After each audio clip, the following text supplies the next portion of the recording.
on it for your specific concerns. It's terribly important that you're careful who you're working with. These are your agents, the specimen collection folks, the people who analyze it, working with reputable people who know what they're doing and who have resources. When Validity reaches out to me, then they know they have a resource. And we work together on these kinds of things so that we're really comfortable that we're doing things that comply. If you don't know your vendors and the folks they're working with, then you need to take a step back and make sure that you're comfortable, because these folks can create liability for you if they don't know what they're doing correctly. There are some very not reputable organizations, and you need to check them out carefully.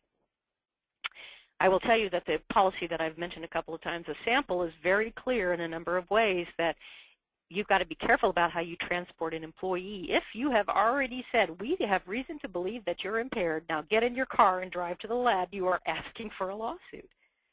That's a negligence claim. You've said, we think you're impaired, but we're going to let you drive. So that's an inconsistent message would get used against you, and if they get in a wreck and hurt themselves or somebody else on the way, you're going to have problems with that. So make sure that they're being transported appropriately by somebody else who isn't impaired.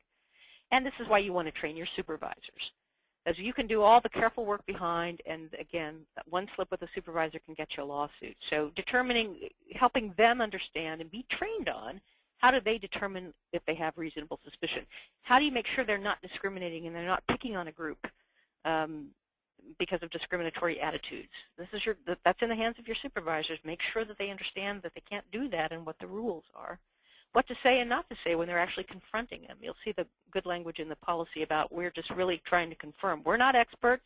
We don't know if you are or are not impaired, but we do know that we're going to take you someplace where the people who have the expertise. Don't say, we think you're an illegal drug addict and we